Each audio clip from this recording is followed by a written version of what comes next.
안녕하십니까. 거꾸로 투자하는 쇼킹 부동산입니다. 부동산 폭락이 제일 중요한 이것 시작해 보겠습니다. 자, 어제 홍남기 경제부총리가 또다시 부동산 거품을 경고했습니다. 25차 부동산 시장 점검 관계장관 회의에서 또 언급을 한 거예요.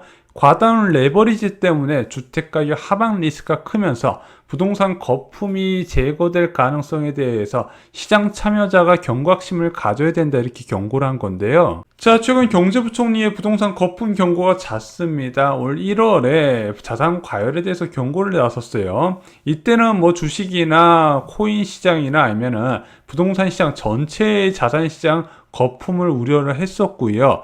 6월달 들어서부터는 부동산 시장을 콕 집어서 이거 굉장히 거품이 심각하다 경고를 하고 있는 부분이에요. 자, 그런데 최근 한국은행도 이런 거품 경고에 힘을 보태고 있습니다. 6월 22일 날 발간된 금융안정 보고서에서요. 대한민국의 가계부채와 자산법을 13년 만에 최악이라고 경고를 한 겁니다. 그래서 금융 취약성이 심각하다고 경고를 하면서 빚으로 만든 부동산과 주가의 거품이 금리 인상 때 도미노 타격을 받을 우려가 있다고 직접적으로 경고를 한 거예요. 그래서 6월 한 달 사이에 기재부와 한국은행 모두 다 부동산 거품을 직접적으로 경고를 하고 있었던 겁니다. 특히 한국은행에서는요, 코로나19 대응 과정에서 집값이 급등한 것에 대해서 좀 눈여겨봤어요. 대한민국 유난히 2019년 4분기 대비 집값 상승률이 주요 선진국가에 대비해서 굉장히 높았거든요.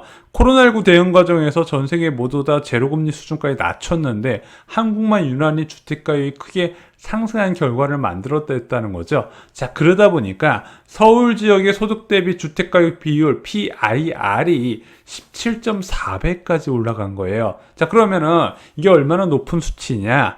1988년에 일본 도쿄 핵심 지역의 아파트 PIR이 이 당시 15.6배였거든요. 자, 한국의 지금 부동산 버블이 일본 부동산 버블보다 더 심각한 수준까지 올라갔다는 겁니다. 자, 이제 서울의 웬만한 아파트는 전부 다 10억 원이 기본입니다. 자, 그런데 반포의 신축 아파트 하나가 전용 85제곱미터가 40억 가까이 찍었대요. 39억 8천만 원을 찍었다고 합니다. 평당 1억 2천만 원이 육박한 거예요. 자, 오랜 기간 상승한 집값에 이제 아파트값 폭락한다면 안 믿습니다. 아파트값 폭락한다는 이야기가 벌써 7년이 넘었는데 폭락은커녕 계속해서 올라가고 있지 않냐. 그러다 보니까 한국은행이 경고를 하든 기획재정부가 경고를 하든 뒤에 안 들어온다는 거예요. 아마 대통령이 직접 나서서 기자회견을 해도 사람들 안 믿을 겁니다. 자, 시장 참여자 상당수의 생각이 바뀌지 않는 이상 부동산 가격 변화는 일어나기 힘들 겁니다. 솔직히 이렇게 많은 사람들의 생각이 바뀌는 건 쉽지가 않아요. 먼저 시간이 오래 필요합니다. 장기간 정도의 시간이 필요하더라. 두 번째, 여러 복합적인 조건이 동시에 맞아떨어져야 주택가격 하락이 장기간 이어지고 사람들의 인식도 바꿀 수가 있다는 거예요. 자, 이런 과정은요, 정책 몇 개 바꾼다고 되는 부분이 아니라 금리적인 부분과 공급적인 부분 모든 것이 동시에 맞아떨어져야 된다 말씀드렸죠.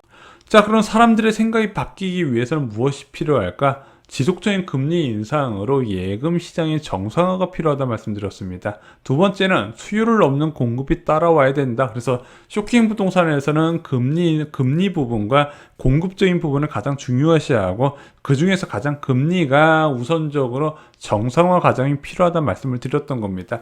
왜? 지속적인 금리 인상이 진행이 되어야 일단 매수자의 금융 비용이 크게 늘어나요. 그러면은 매수하려는 사람들도 마음 놓고 부동산 시장에 베팅하기 쉽지 않겠죠. 솔직히 지금 아파트 사는 사람들은 뭐 4억, 5억 정도 대출은 그냥 껌으로 받아들이고 있잖아요. 두 번째, 매도자한테 적정 수준의 예금 금리를 제시할 수 있어야 된다는 겁니다. 사람들이 집을 안 파는 가장 큰 이유 중 하나가 이것을 팔아서 은행에 넣어놓는 게 싫은 거예요. 한마디로 고가주택을 팔아서 현금을 보유하는 것을 손해라고 느끼는데 그것을 손해라고 느끼지 않게 하기 위해서는 예금 금리가 매도자가 원하는 수준만큼 올라줘야 된다. 최소 예금 금리가 1년 정기예금 기준으로 2%대가 나와야 부동산에 있는 자금들이 예금 시장으로 빠져나갈 거다 말씀을 드렸습니다.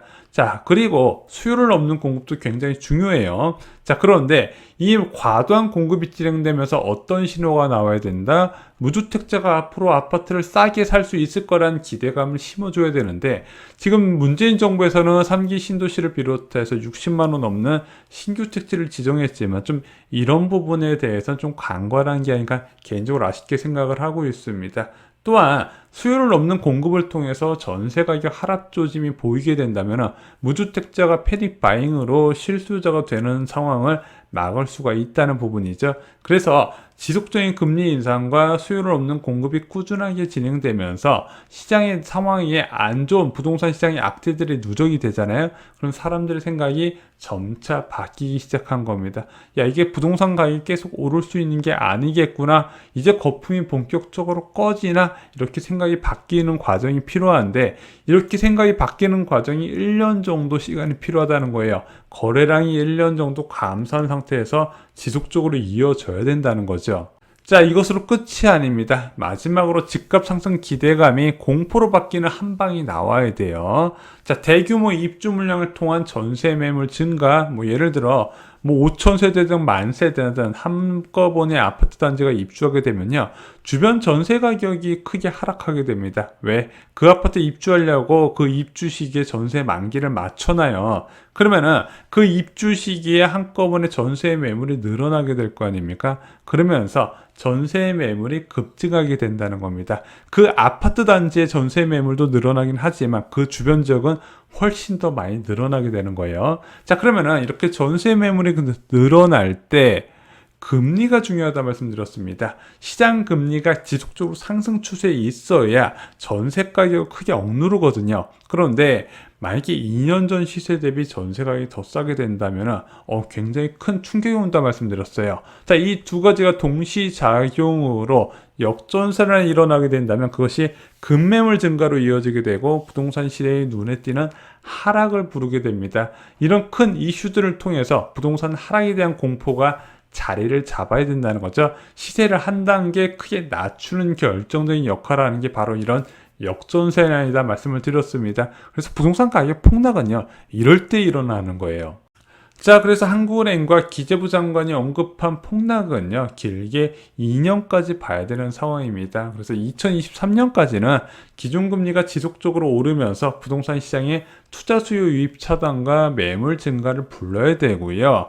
자, 서울 지역 같은 경우는 2023년 하반기부터, 경기도 지역은 2025년부터 신도시를 통한 공급 확대가 있다 말씀드렸습니다. 당장 서울의 급한 불부터 꺼야 되기 때문에 서울 지역은 2023년 하반기에 주요 정비 사업의 입주 물량 증가로 입주 물량이 예년에 비해서 크게 증가하는 결과가 나타나게 됩니다. 그런데 그 전까지 기준금리가 지속적으로 올라가면서 긴축 신호가 단행이 된다면요, 부동산 가격의 급격한 하락을 부를 수가 있더라. 그래서 저희가 계속 지금 전세 들어가시는 분들 2년 뒤에는 전혀 다른 상황이 펼쳐질 거다 여러 번 말씀드렸고, 지금 갭 투자하는 사람도 똑같아요. 2년 뒤에 잘못하다가 역전세난 맞을 수 있다. 조심하시는 게 좋다 말씀을 드렸습니다. 이상으로 쇼킹 부동산 마칩니다. 좋아요, 구독, 공유 꼭 부탁드립니다. 감사합니다.